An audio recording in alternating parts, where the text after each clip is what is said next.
Hey guys, Steve here for Who Took My Dice Miniature Wargaming. So today's video is going to be about um, some of those companies that you don't see a lot mentioned about, but have some amazing stuff out there. And I want to share that with you. Stuff that I've discovered over the last couple of years, just looking around the interwebs. And they don't really get a mention on things like Bell Lost Souls or Spiky Bits or whatever. But they're really cool. And they're doing some amazing work.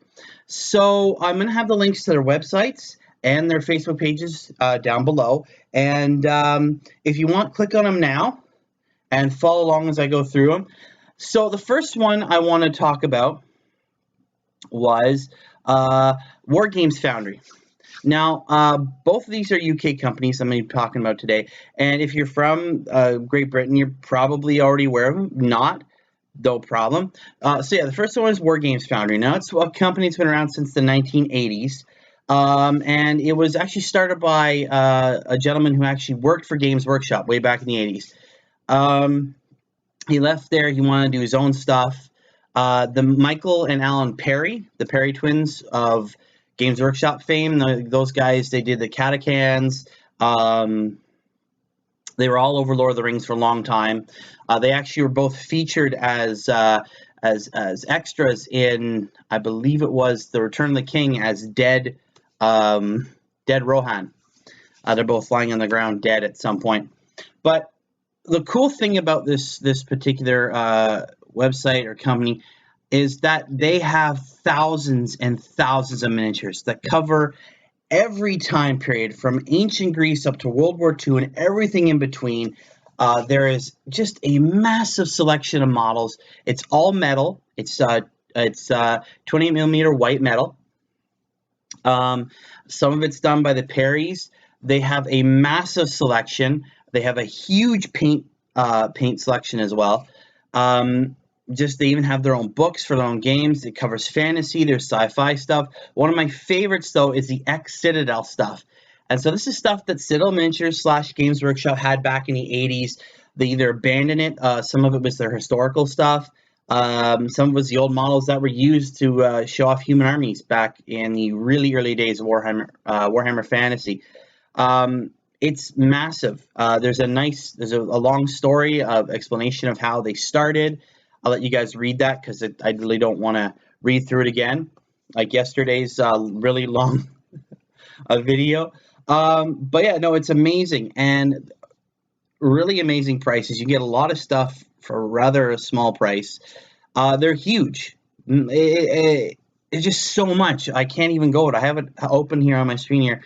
They've got the Land of the Pharaohs, World of Greeks, Roman Empire, Viking stuff, Darkest Africa, colonial India, the Old West, the Civil Wars, whether it's the British or the American, the Independent War for Independence, World War II. Then they have things like street violence. They actually have street gangs, and you can use these models for pretty much anything you want.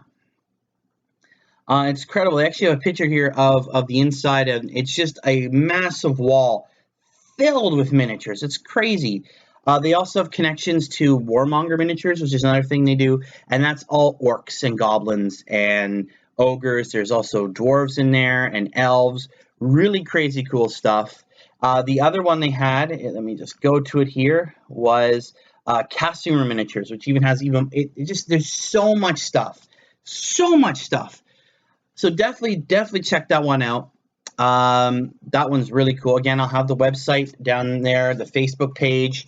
The other one I want to talk about is Perry Miniatures. Now, as I said before, Michael and Alan Perry, they eventually, in the last couple of years, left Games Workshop.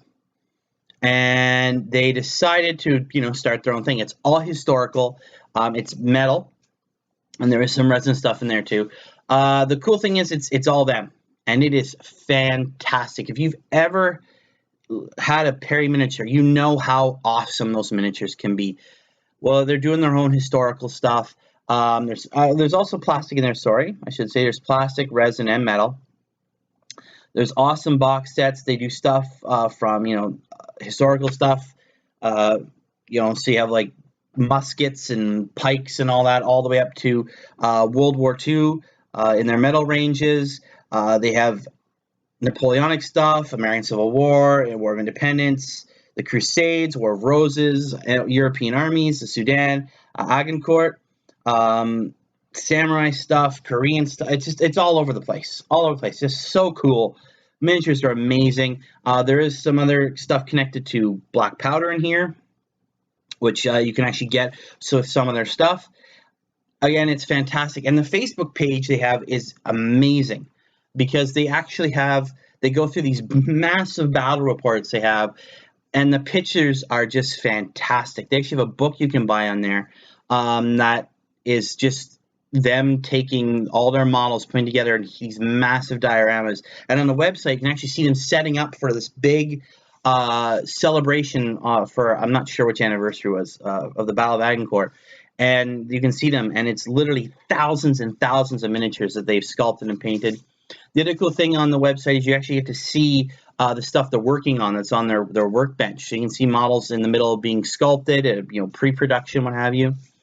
Now, it's important I say this because I was thinking of saying earlier, I'll say it now, just so people don't get confused. I am affiliated in no way with both these companies. The only reason I'm doing this is because I want to share this with you guys, as I've always have. I want to show you guys cool stuff. Maybe you've seen it, maybe you haven't. But I want to show the hobby just beyond, the big ones that get talked about, X-Wing, Games Workshop stuff, Privateer Press. That's always all you hear about on these other websites. I want to show you some other stuff that's out there that's just as amazing, sometimes better. It's crazy. And the Perrys, their attention to detail and their understanding of British history in general, war history in general, it's just incredible. It's amazing. So definitely take a look at these guys. Tell me what you think in the comments below. It's amazing stuff, and I just want to share this with you guys so you see what else is out there, right? They have stuff with Foreground, which is a company that makes buildings, which is really, really cool stuff. They have books, prints, all this cool stuff. It's amazing. Check it out. Both of them.